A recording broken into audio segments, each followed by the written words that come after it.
everybody. Welcome to another episode of A Wider Lens, where we look at current events and try to synthesize them in such a way that it leads to less tribalism and more understanding. So take a look at these.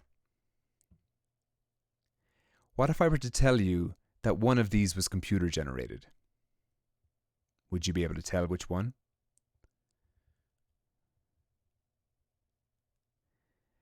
And what if I were to tell you that I downloaded all 4 of these images a few minutes ago on a website called thispersondoesnotexist.com?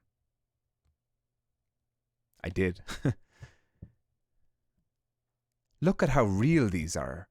I mean, I'm just blown away by it.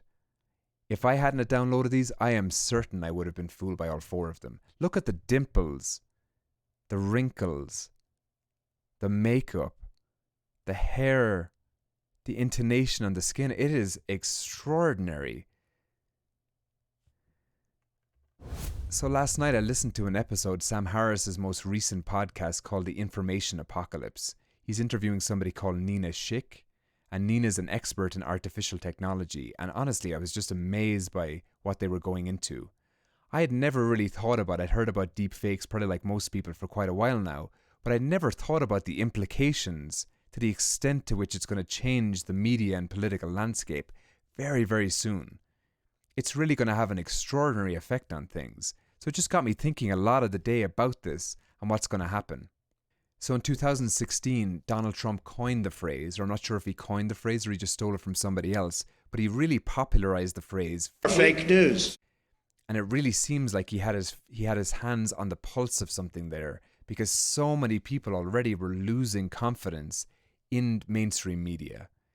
In a news poll from last year from Gallup, 41% of Americans said they still had a deep confidence in the mainstream media, which is amazing. Donald Trump has been one of the most unpopular presidents in terms of polls. His polling average is somewhere between 38% and 47% or so in the last 4 years. And Donald Trump is consistently, even though he's the most unpopular president, more popular than the mainstream media. So it's extraordinary stuff that's going on here.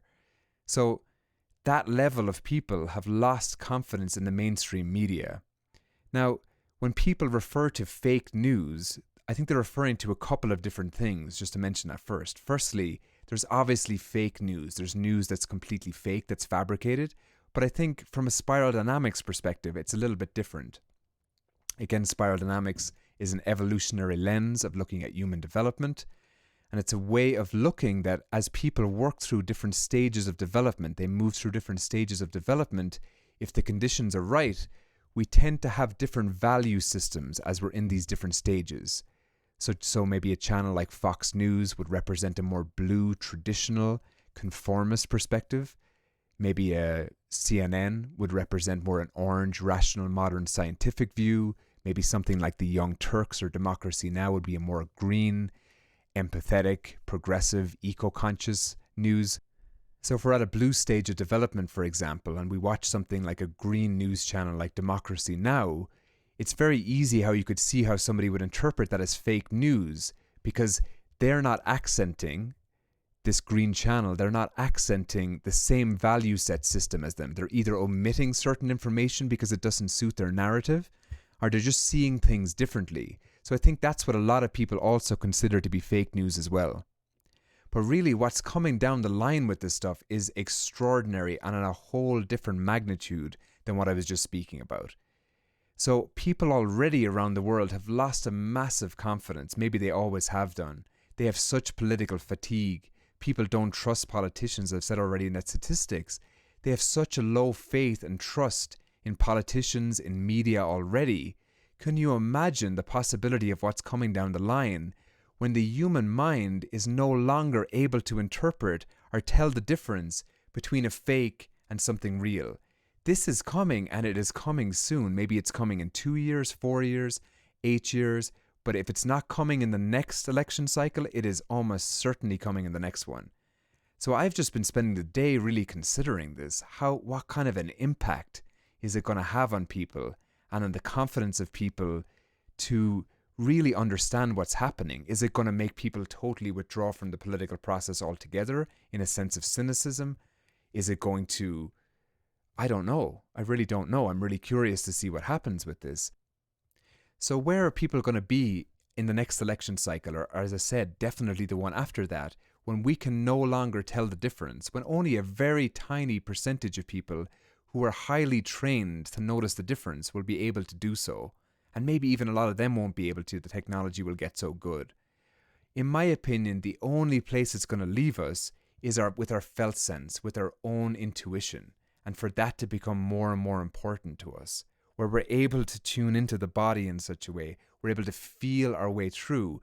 We're not able to feel our way through in such a way that we can tell the difference, most of the time at least, between a fake and something real, but we'll be able to tell with our intuition which news sources or which particular places are trustworthy. So if we thought it was the Wild West already, can you imagine what's coming?